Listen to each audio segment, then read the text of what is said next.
고린도후서 묵상일기 46번째. 너무 많은 것을 잘 하려고 하지 마세요. 고린도후서 5장 14절로 15절. 그리스도의 사랑이 우리를 휘어잡습니다. 우리가 확신하기로는 한 사람이 모든 사람을 위하여 죽으셨으니 모든 사람이 죽은 셈입니다. 그런데 그리스도께서 모든 사람을 위하여 죽으신 것은 이제부터는 살아있는 사람들이 자기 자신들을 위하여 살아가도록 하려는 것이 아니라 자기들을 위하여서 죽으셨다가 살아나신 그분을 위하여 살아가도록 하려는 것입니다.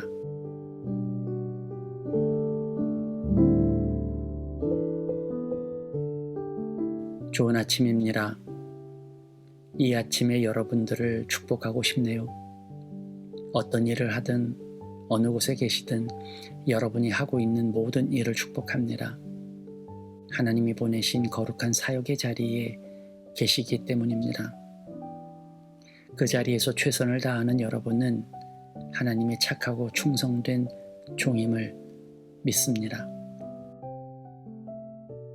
지인 가운데 아는 의사분이 계십니다. 그분은 조용하고 차분한 좋은 인격을 지닌 분이셨습니다.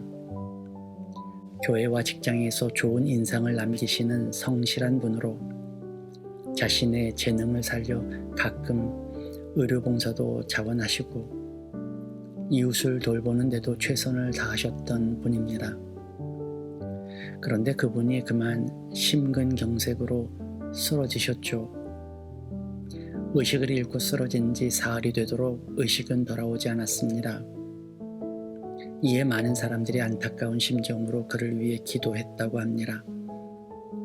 교회에서는 릴레이 기도가 이어지는 등 회복을 위한 모든 사람들의 바람들이 모아졌습니다. 한때 심정지 상태가 이어지기도 했죠. 그런데 그야말로 기적 같은 일이 벌어졌습니다. 의식을 잃은 지 일주일 만에 깨어난 것입니다. 그것도 다른 특별한 후유증 없이 일어난 것이죠. 이런 기적의 스토리는 주위에서 심심찮게 벌어집니다. 저는 기도로 인해 주어지는 기적이나 혹은 특별한 사람을 향한 하나님의 특별한 기적에 대해 말씀드리려는 것은 아니에요. 우리 주위에는 기적이 일어나는 경우도 있는 반면 아무리 간절해도 그렇지 않은 경우도 있습니다.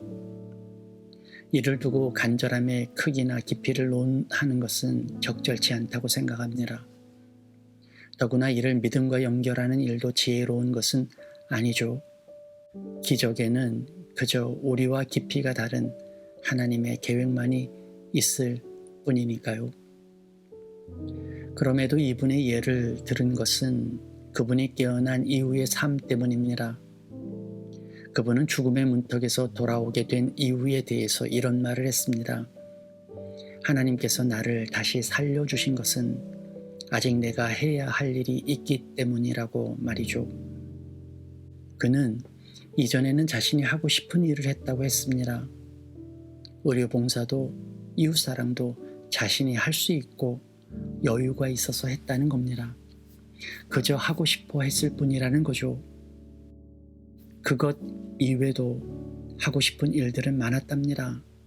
관심사도 많았대요.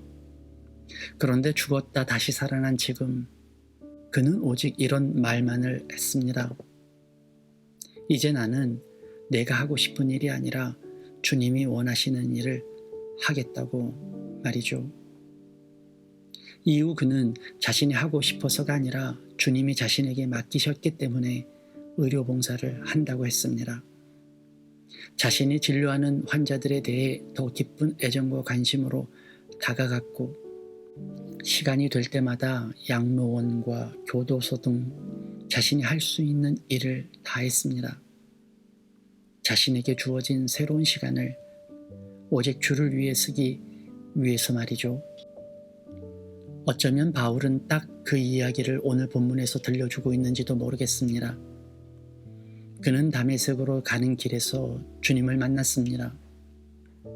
그때 그는 새로운 생명을 얻었죠. 이전에는 자신이 하고자 하는 일을 했으나 이제는 주님의 대리자로서 세움받았다는 사실을 깨달았습니다. 그래서 그는 자신에게 주어진 시간을 주님께 드리기로 한 것이죠. 이제 나의 삶은 주님을 위해 사는 것이라고 말입니다. 요즘 우리는 다양한 시대에 살고 있죠. 다양한 문화, 다양한 경험이 중시됩니다. 그래서 신나고 풍성해 보일지도 모르겠습니다. 그런데 깊이라는 것이 다양한 것과는 정반대입니다. 보통 공부를 많이 한 분들이 다양한 것을 알 것 같죠. 그런데 그들은 다양함보다 오로지 한 우물을 파는 사람들인지도 모릅니다. 한국 출신으로 수학계의 노벨상이라는 필즈상을 수상한 분이 계신데요.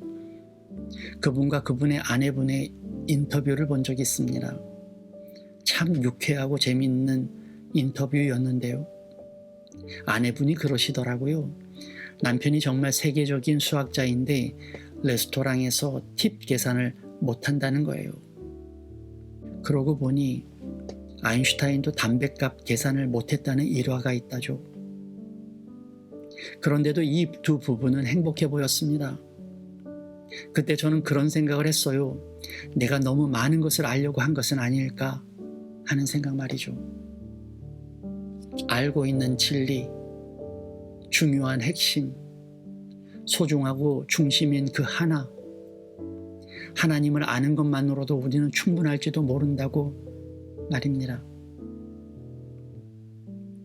많은 것을 아는 것보다 중요한 것 하나를 아는 것, 수많은 문제를 푸는 것보다 내 중심의 문제를 푸는 것, 그것이 모든 문제의 열쇠가 될지도 몰라요. 바울은 우리에게 그 열쇠가 바로 그리스도의 사랑이라고 말하죠. 사랑만으로도 모든 문제를 풀 수 있습니다. 사랑만으로도 큰 산을 넘을 수 있어요. 그 한 가지만 붙들어도 우리에게 실타래처럼 얽혀있는 문제들을 해결할 수 있습니다. 그분이 우리의 시작이고 그분이 우리의 끝이기 때문입니다. 그러니 너무 많은 것을 잘 하려고 하지 마세요. 한 가지만 잘해도 괜찮습니다. 나에게 주어진 사명, 그 한 가지만 붙들어도 내 인생의 대부분의 일들을 이룰 수 있죠. 그렇게 내게 주신 일, 내가 잘할 수 있는 한 가지에 집중하는 여러분 되시기를 기도합니다.